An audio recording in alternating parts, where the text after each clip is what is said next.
West Michigan. This is Breathe in the Grand Show. My name is Pamela Kine from Grand Tap Media. The spirit of the show is to introduce West Michigan to their neighbor. And boy, do I have a special neighbor for you to meet.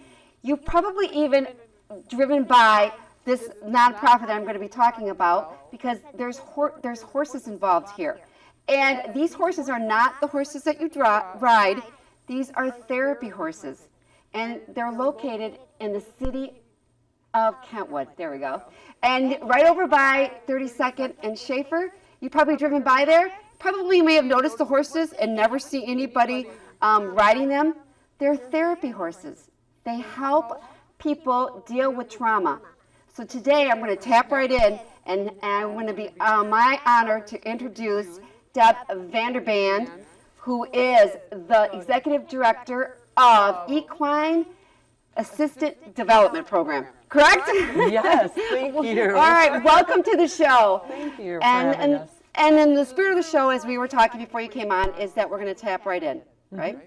And don't be, I want to know everything about this because it's funny thing is my husband's credit union is not too far from that. We've talked about that. Right. And he said he had no idea what you do. And you probably get that a lot, mm-hmm. and especially being in the city right there in Kentwood, mm-hmm. and everything's starting to get development around you. And then you see these horses and you're thinking, they think it's either private property mm-hmm. or something, but not realizing the mission that what you do. Right. So let's talk about what is equine assistant development and how you got involved with it and what it is that's given to people with trauma.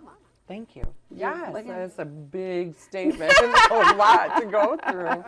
Yes. So in 2006, we decided that the horses had a different purpose than just doing trail riding or horse showing, and went to become an equine specialist through a global organization, EGALA. Okay. And currently am an equine specialist through them. That gives us a variety of different ways to provide services for the community in regards to non-riding. Okay. Which is not typical of what people think therapy is with horses. We have the belief that the horses can mirror back our emotions. And so when standing on the ground facing the horse, we're able to see essentially how we are acting. Right, right. So there is rescued horses on our property as well as given horses to us. And they don't have to be rideable, so they're retired. Right, right. To become a part of a person's life, and they hold onto our information very well. So we use them, I almost say, mentally more than they do physically.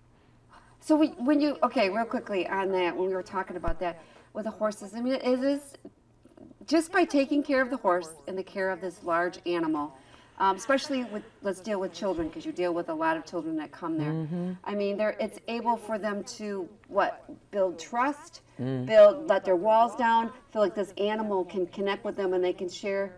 I mean, how have you seen that progress through these children that come here that are dealing with maybe sexual abuse, or they were abusive, or they're coming from broken homes, mm-hmm. and they've buried that. We talked about that. They bury that emotion, build up walls, and this horse mm-hmm. is able to break those barriers where they can start to heal. Mm-hmm. Is that correct? It is so true. I think the horse automatically, because it's large, has a significant way of being able to open us up into new ideas about ourselves. So not walking a dog, but walking a 1,200-pound animal. So you're concentrating on how that experience is going, right? So if you're walking a horse, you're either thinking about, am I in danger? Right. Or is the horse really going to be okay for me? Which then the therapists that we work with can ask key questions to the person, because that person isn't gauging or predicting their thought processes anymore because they have the horse next to them. Okay. So it opens up a new dialogue, that they haven't thought through before they've spoken, right? Right, right. Along with that, though, horses are very, very unique in the effect that they are a prey animal. So when we are considered predators, right? Right. Dogs are predators. When you are working with a prey animal, that prey animal has to trust you in order to be with you. Yes, we could manhandle the situation to get a horse to do what we would like them to do, say go over a jump or go through an obstacle course, Right. different activities that we provide. But ultimately, we want that animal to trust us. And that's the beauty of what you just said, because we are building trust and respect and honesty and kindness through the interaction of the horse, as opposed to just making them do something we want them to do, right? What have you seen when you're dealing with my these? word. Well, these mostly with, you deal with what ages? Let's talk about that. Who qualifies, and how? What do you look for when they come here, and what will be their responsibility on caring for the horse? I mean, you set up, right? You just don't leave them, here you go, but they build up, right? Their responsibility starts to build up as time goes by, right? So we work with family outreach centers, say for instance, in the respite program, and the kids are probably between the ages of 5 and 12. So we give them 90 minutes, and that's an hour and a half long, where they come in and they do some chores, which don't become chores. They become fun things to do. They fill water buckets, and we see 5-year-olds each hanging on to the handle of the water bucket and dragging it over to their stall and cleaning the poo. And they fight over the wheelbarrow and who can push it to the poo pile, right? But we give them different various chores to do. And then we allow them, or then we provide them different activities to do with the horses. So they might come into the arena and do an obstacle course where they build it with various different supplies that we have in the arena, and then together as a team. So it is like a problem-solving, team-building activity for these kids, giving them responsibility for their outcome, right? And then they get the horse or horses, and they lead them through the obstacle course, which gives them a sense of accomplishment, and they own the activity that they've done, whether it's gone right or wrong or good or bad, you know. Well, exactly. And do they feel like this horse, after a while, do they feel like that this horse depends on them? Like they have to take care for, I got to be there, you know, to help the horse, because we become friends. And the program starts growing because the kids are feeling valued and accepted, and they are given responsibility that they probably wouldn't have anywhere else. Some things are hard, and they realize that they're capable of doing these hard types of things. We had one girl from that group that said, because I learned that I can do hard work, I will be able to get a good job someday. That right there is the really cool asset that we give to people. so what type of abuse are we? I mean, is it all walks of abuse? Wide or what are variety, right? Right. So you can be bullied, you know, as a school-age children, or you can be in a compromising, very volatile home. We see, you know, depression, anxiety, cutting, all the different types of diagnoses that society is experiencing right now, you know. Right, or the trauma. How many has you, when you bring them in, when do you start really seeing that this Transition and the bond? Usually between the 3rd and the 4th week. Where, we've gotten over our fear of horses, because that's typical of people coming into our barn. They're not familiar. Well, they're big horses. They're not familiar, You know, right? yeah. We live in the city, we're accessible to the bus lane, and we're working with city population, right? Correct. They've never been even on, Right. you know, So from standing behind me to coming next to me to then being the leader and deciding what's going to happen in the arena is a huge, it's a humbling experience, really, you know. And so probably between the third and the fourth week is when we start seeing significant thought processes change about who they are on the inside. Right. Oh, I am not as afraid as I thought I was. I am bold and maybe a little bit brave because I've just done something that makes me afraid, and I did it anyway. Now I'm a brave person, right? That is so true when Right? it comes to that. Yeah. And then how are there, are parents involved in this, or that you would prefer them to drop off the child and take, I mean, and are they with their therapist the whole time, or eventually they begin to have the independence where they come in and they're like, almost like a volunteer, but yet they're getting therapy. But how's your program work in that aspect? So we work with various agencies throughout Grand Rapids that typically have the therapist come with the child or the adult. Okay. And then we do offer, after that 6-week process, they are welcome to come back for another 6 weeks and volunteer in the barn, which helps solidify the discoveries that they've gained about themselves, right? Right. And so if we can keep them in the barn for another 6 weeks, it creates a habit of thought process that is different than what they have had before. We offer equine assisted psychotherapy, which is with the therapist, correct? And then we also do like fully alive retreats, which are equine assisted learning processes, because there is not a therapist in the barn. Going back to what you asked about with the clients coming with their parents, when a therapist takes them for 4 or 5 weeks, we would like the parent to come and experience what the child has learned about themselves, because they might notice differences in the home with the kids, and then they're wondering, what is this going on? And then we are able to show them Right. what has actually happened for these kids, which helps the kids transition their thought processes into the home. It doesn't happen very often that the parents come, but when it does, we're very thankful. Right. And then are the kids surprised that they're not riding the horses? I mean, really, my honestly, word. when they come, it's like they figure that's all they see on TV is people riding horses, right? Right. And so they come in like, what do you mean? What? How do you handle that little disappointment? Or it may be a disappointment or fear that, oh, I don't have to ride it. Okay. Right. It could be the opposite way. Right. I'll have to just take care of this horse. But well, how is that? Do they ever like bug you and say, "Can we ride a horse?"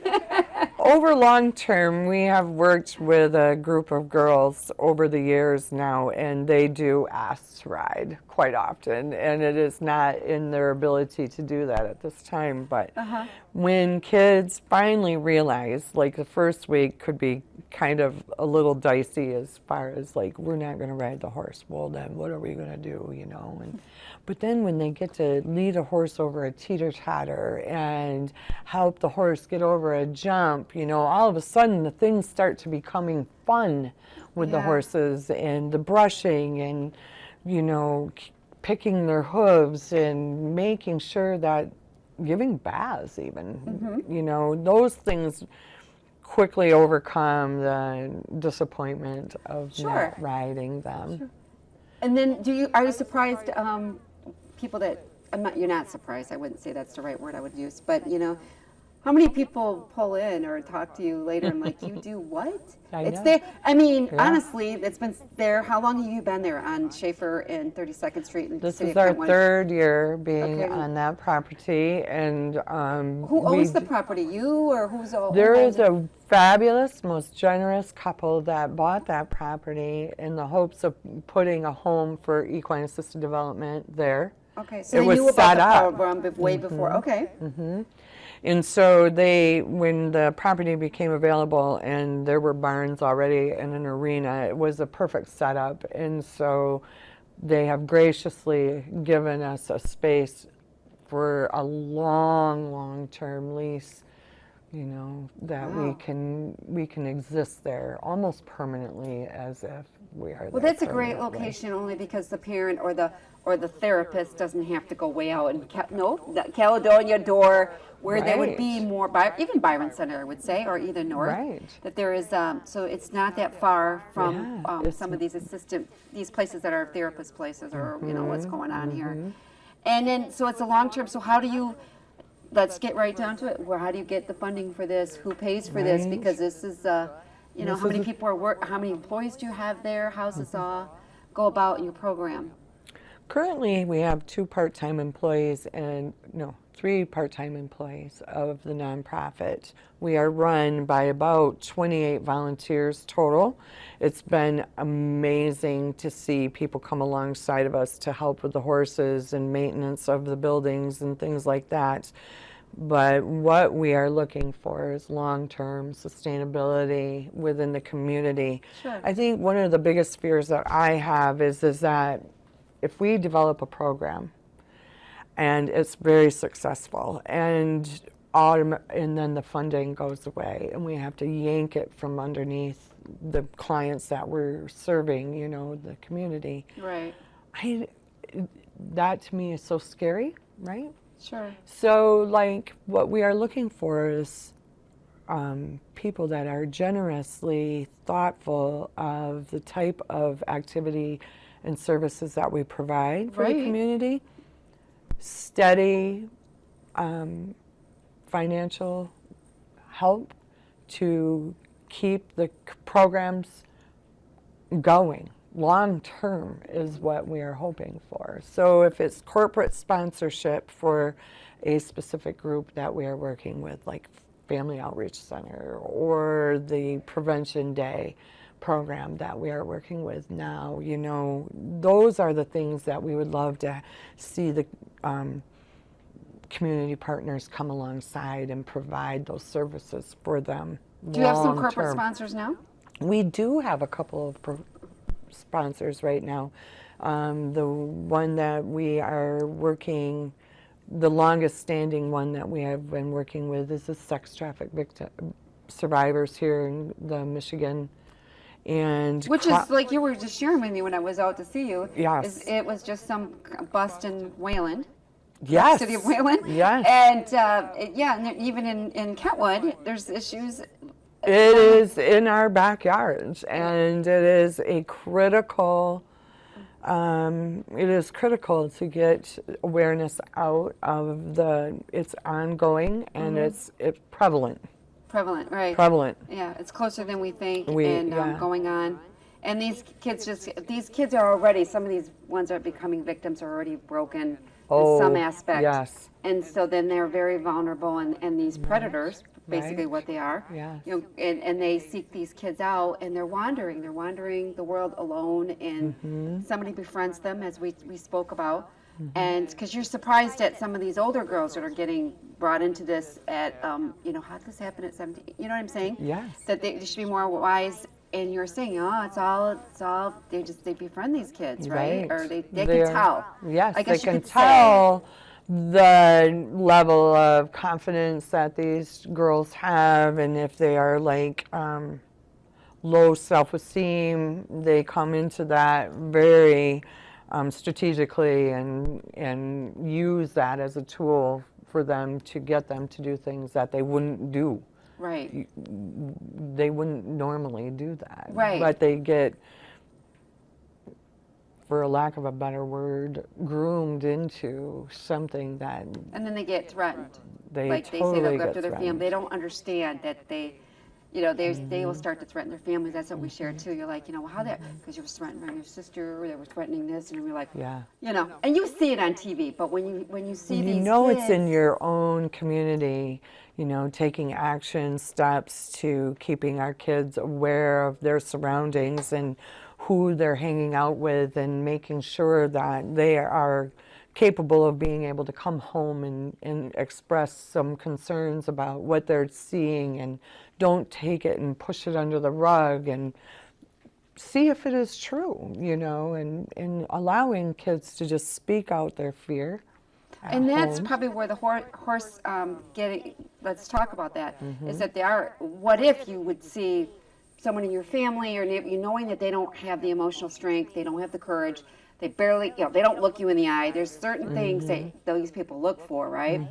And as somebody that has a lot of those in my family, I would look at you and say, maybe I would go to my family and say, maybe going to this, your program, Right. building the confidence and keeping the family out of the circle. And you could say, you know what, you need to build strength, you need to be courage, you need to, so you're able to combat.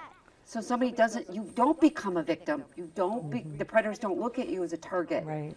We offer a 3-hour training Okay. for girls between the ages of 12 and 14, or 10 and 14, excuse me, that is solely geared for actually having them be successful in the community. So they're aware of their surroundings. They're not just going through life wandering, Right.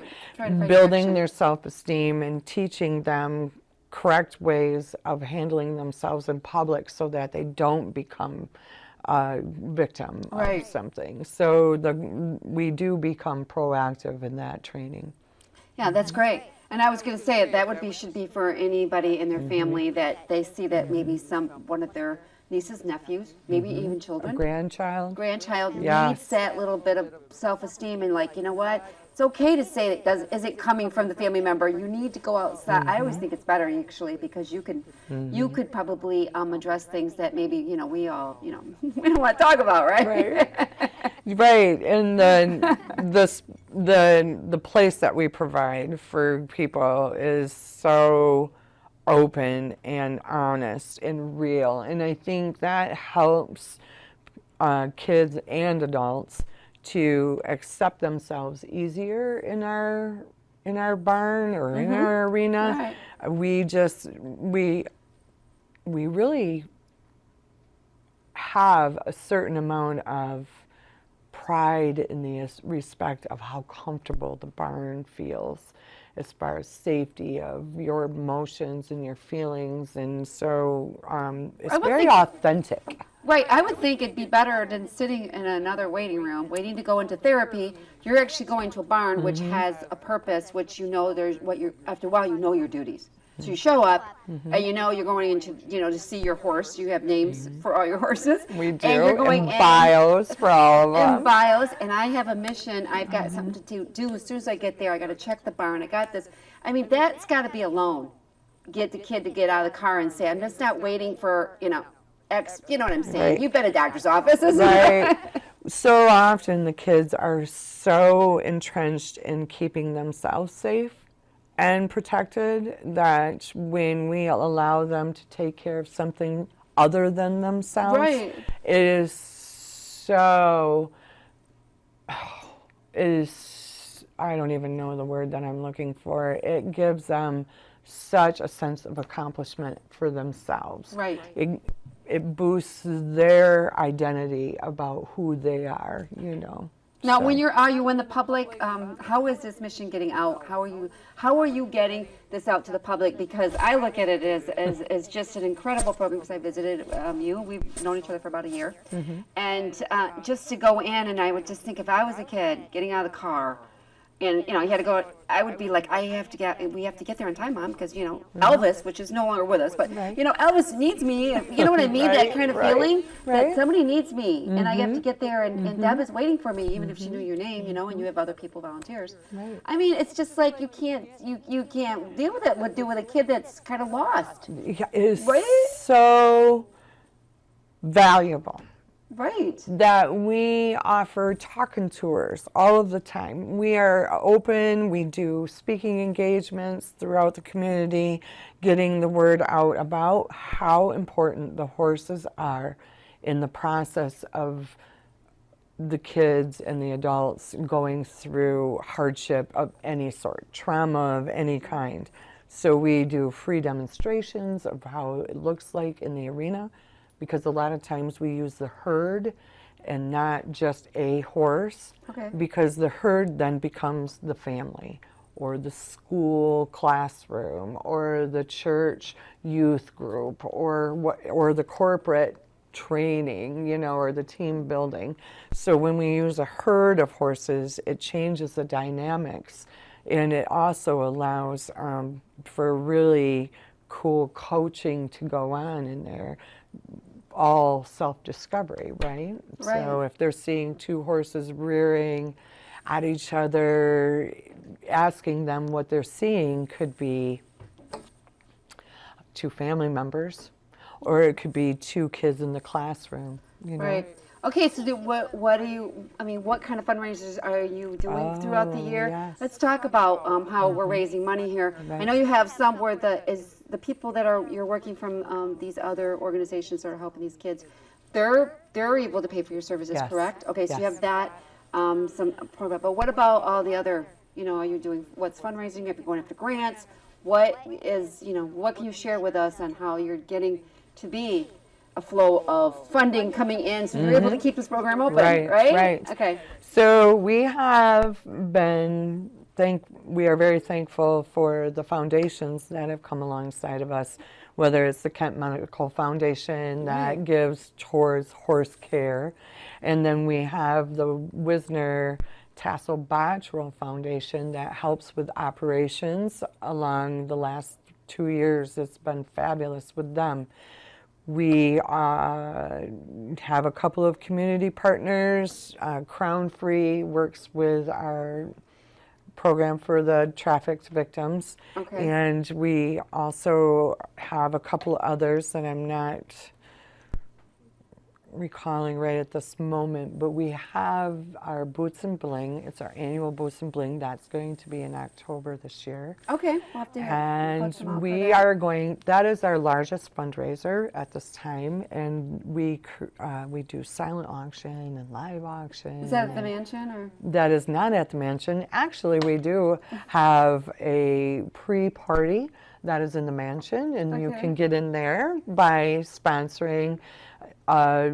We have 3 levels of sponsorship, and so once you plug into that, then you are invited into the mansion for a pre-party. Mansion is on, we meant is, real quickly. The venue 3-2. Yeah, the venue 3-2, and that's on the property. Yes. So when you pull in, you see this huge, it's a mansion. It's a mansion. Yeah. And it's gorgeous. And then you see this big, the barn, and then you see the horses and stuff like that. So you're like, it's gated. You walk in, you're like, whoa, this. I know you need to protect, the property and things like that. So you pull in, you're like, wow. There's a Because they have lot weddings going and on things like on that, this. but they're able to through their program, what they're doing there is able to allow you to stay there for no cost, right? Yes. So you just have to have the operation money coming in to run the. Yes. Because we talked about that. Talk a little bit when you had a fundraiser was because of the hay situation. Talk about what happened last summer. right. You already told me this was coming, and it has come. Right. Tell us what happened with the weather last year that caused you to have to. Well, the weather is always a key proponent to getting good hay, and the prices of hay have gone way up due to the weather because of the very wet spring and cold. It wasn't able to grow. People couldn't get the hay off the ground on time. Right. So hay has gone up. From what to what? No, my word. We were paying like $4 a bale, and now they're up to $7, $8 a bale. Which is a big Hey, hit it's for a big hit. yeah. It is a big deal. So we were just talking about this. Even we talked about how people easily, can give $20, $30, right? Absolutely. And A you're month, like, and it you're would be looking like- at that as hay, right? Yes, we're looking at that as hay or fly spray or salt or right. That's what we grain. talked about. Yeah. Yeah, and it's like so. Even the smallest amount is so handy for all of the daily things that we do with the horses because. Deb VanderBand for being here today and sharing your program, the Equine Assisted Development Program, and what it's doing with kids in our community, and it's right in the city of Kentwood. And I'm so glad you're actually close so I can drive by and stop by you anywhere I can. Right. And to learn more, go to her Facebook page or website. So thank you so much, dear. Thank you very much for having us here today. No we problem. are so excited.